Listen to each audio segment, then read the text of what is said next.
Hi. Oh, ikaw na naman, Mr. Razon. Ano na naman ang problema mo ngayon? Pumunta lang naman ako dito para magpasalamat. Sa tingin ko, wala naman talaga dapat tayo pagawayan eh. Peace? Okay, peace. Siguro naman pwede na tayong bumalik sa kanya-kanya nating Teka, trabaho. sandali lang. Gusto ko lang sana ibigay itong album ko sa'yo. Gumagawa ako ng mga awit. Sana magustuhan mo. Thank you. Collector's item yan at inautographan ko pa siya. Ingatan mo na lang, malay mo, hindi tayo magkita ulit. Pakinggan mo ha. Makikilala mo ako sa mga awit ko. Kasi gusto kong maging maganda ang pag-alala mo sa akin. Thanks for everything. Bye. Bye. Hi! Ate, si Erico! Hi! Halika na, bilisan mo. Ayoko makita pa niya tayo. Yes! Dito ka rin pala nagsishopping. Oo. Kasi dyan lang kami nakatala sa may Greenview Townhouse, number 38. Talaga? Akala ko pa naman hindi na tayo magkikita. Ako rin. Parati nga niyang pinatutugtog ang pyesa mo. Michelle, ano ba? Pinakinggan mo na pala. Oo. Gusto ko yung una pero yung isa parang minadali. Paano ka nga pala gumawa ng kanta? Ano yung nauuna? Yung lyrics o yung melody? Una ang damdamin. Maganda magsulat kapag may kabiguan. Bigat naman. Well. Kanina pa kita hinahanap. Bigla ka nawala. Nandito ka lang pala't kausap mo yung maporma mong doktora. Norma, si Dr. Digia at ang kapatid niya. Alam ko. Ano naman to, doktora? Private consultation? Mahilig siya sa oral exam. O baka gusto mo lang silipin ang nunales sa kaliwang pigi kung malignant na. Michelle, ano nga tawag dun sa sakit na mabahong hininga? Halitosis, ate. Meron siya? Hindi lang. One of these days pumunta ka sa klinika ko, ha? Meron akong gustong baguhin sa pagmumukha mo. Hindi ko kailangan ng serbisyo mo. Pwes, pumunta ka sa tindahan, bumili ka ng sinulid at karayom, tahiin mo yung labi mo. Siguraduhin mong doble pasada at maayos ang buhol dahil itim ang usok na lumalabas yan sa bunganga mo.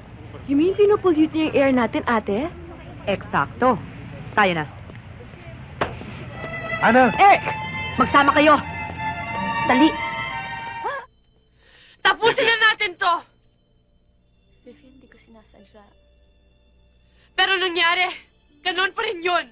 Inago mo ang boyfriend ko, ahas ka! Ahas na kung ahas. Mali na rin kung mali. Pero Vivian, sinunod ko lang yung puso ko. Mali ba yun? Mali ba magmahal, Vivian? Anong gusto mo? Magbulag-bulagan ako at sabihin sa sarili kong hindi ko mahal si Eric? Dayain ang sarili ko? Vivian, ginawa ko lahat yun. Iniwasan ko siya. Sinabi ko sa sarili kong hindi pwede. Kaibigan ko lang siya. Pero hindi ganun ang nangyari at hindi ganun kadali yun, Vivian. Mahal ko si Eric. Mahal na mahal ko siya. Hindi ko kayang lukuhin ang sarili ko. Kaya kong niloko mo.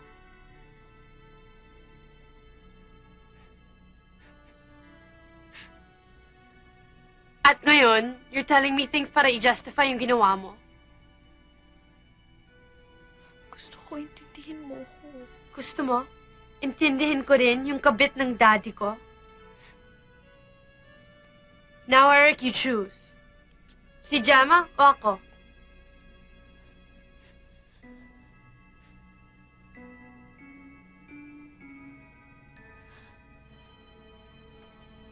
Ano? Ayaw mong mamili? Sige. Magsama-sama tayong tatlo. And we'll all suffer the consequences. Basta, I won't let you go. I will fight for you. Ako na lang aalis.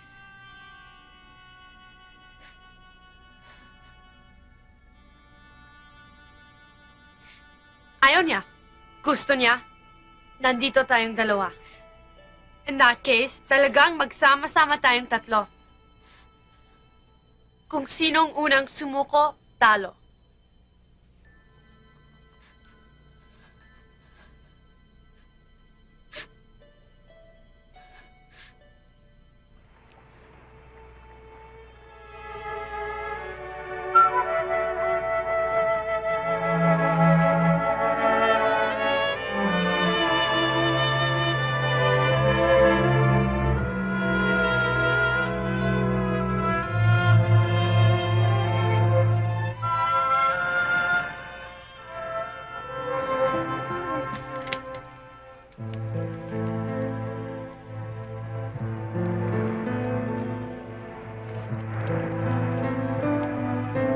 Hindi ka pa rin makatulog? Iniisip mo pa rin ang biyahe sa Manila? Come on, tell me. What's the problem?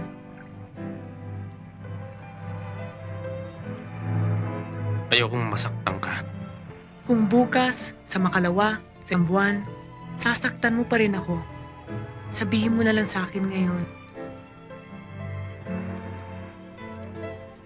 Tungkol ba ito kay Desiree?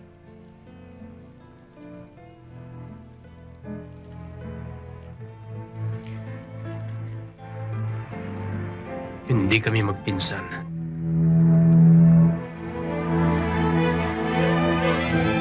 Niloko mo ko?